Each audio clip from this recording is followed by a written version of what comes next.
yan eh. So yung una, yung mga pre-departure phase.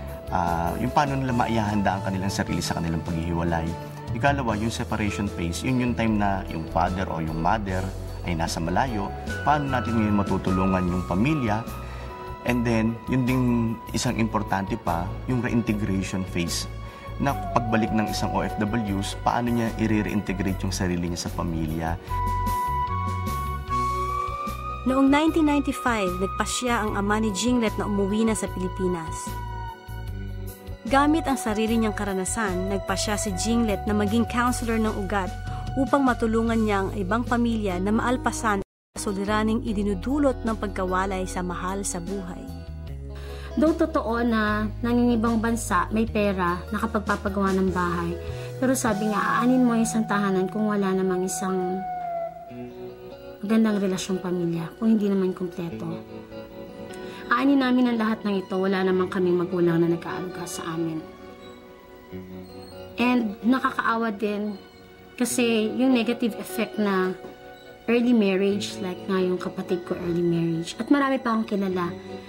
Sa 5 pamilya, ina-identify ko na isa lang ang nakaligtas. Ibig sabihin, lahat to may defect dun sa mga anak. Either kung hindi man early marriage, drop out of school. Kung hindi man drop out of school, naiiba, alam mo yun, yung nagiging aloof dun sa magulang na ng ibang bansa, na parang ang hirap-hirap ng ibalik. It took me 7 years para maayos yung relasyon namin ng tatay ko. Though counselor na ako ha.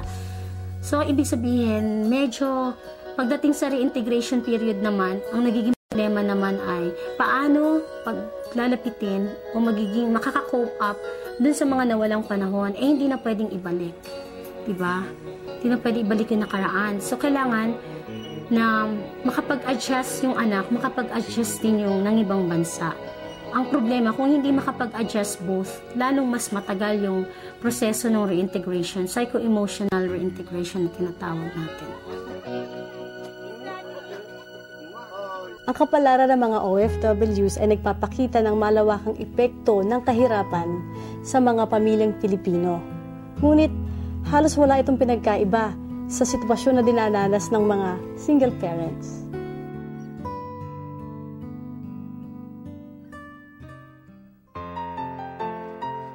Gaya na lang ni Elma Legalo na namatayan ng asawa at napilitang itaguyod ang kanyang pamilya ng nag-iisa. Nang mamatay ang kanyang asawa noong 1997, naiwan kay Elma ang kanilang 5 anak. Ang panganay niya ay 13 taong gulang pa lamang noon, samantalang ang bunso'y 6 na taon pa lang. Matindi rin yung parang dagok na hindi mo, parang kang, talaga parang pagsubok din sa'yo ng Diyos kung kakayanin mo kasi siyempre, 5 anak ko, napakahirap na dalhin yung responsibilidad ng asawa ko na iniwan niya sa akin. 97, November, puro ako iyak. Tapos hanggang 98. Nung 98, mga September, nagkukulong ako sa bahay. Parang nawalan ako ng pag-asa kasi wala akong trabaho eh. Wala akong alam na trabaho dahil nung bago pa lang kami mag-asawa, gusto ko magtrabaho. Ayaw naman ng asawa ko.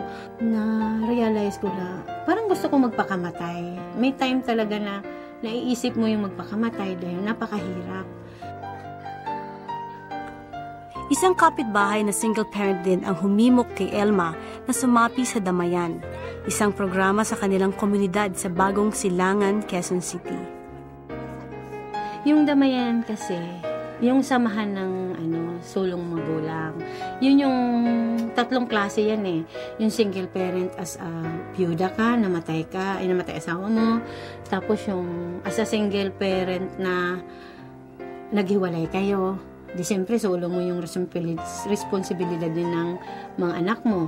Tapos yung single parent na nasa ibang bansa. Nung una ayaw ko kasi siyempre parang bago pa. Hindi mo pa makalimutan yung mga nangyari sa buhay mo, namatay asawa mo. Sinubukan ko. Tapos nung ako sa kanya, sumama ako as a facilitator, nag-seminar. Tapos unti-unti yun, nagkakaroon na kami ng mga seminar. Nalibang talaga ako. Na ko yung sarili ko na, bakit ko gagawin yung mga magpapakamatay marami naman dapat talagang umaasa sa akin. Bagamat doble kayod si Elma, masaya na rin siya sa pagiging isang kusinera at tagalinis. Ang kanyang panganay na anak ay may sarili na ring trabaho. Paminsan-minsan, tinutulungan din si Elma ng mga kapatid niya. Yung relasyon namin sa God talagang malaki. Kasi dati parang nawalan ako ng pag-asa. Tapos parang nawala rin ako sa Kanya na bakit ako hingi ng tulong sa Diyos? Total, kinuha na rin naman niya yung asawa ko. Bakit pa ako hihingi? Dapat, sabi ko sa isip ko, hindi ko na dapat gawin na tumawag sa Kanya. Sa ngayon na-realize ko talaga hindi dapat. Hindi mo siya dapat kalimutan. Kahit ano pang gawin mo at mangyari sa buhay mo, kailangan mo talaga ang Diyos. Halos di nalalayo sa naranasan ni Elma ang pinagdaanan ni Marivic Roldan nang makipaghiwalay siya sa kanyang asawa.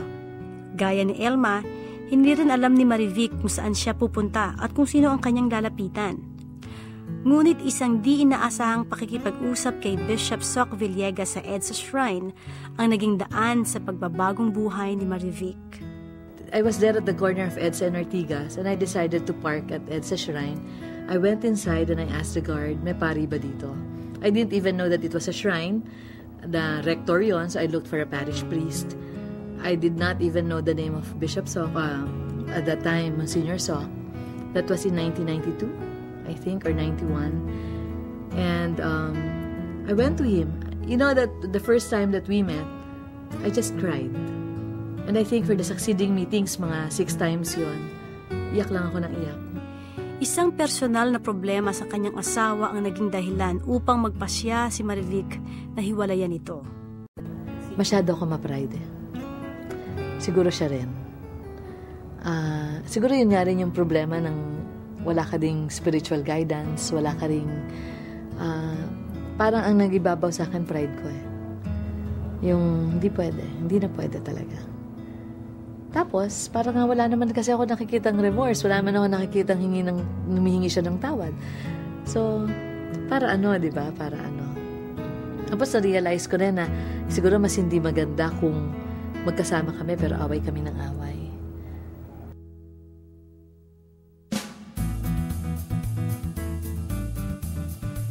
Ngayon, si Marivic ay nagtatrabaho bilang head ng Human Resources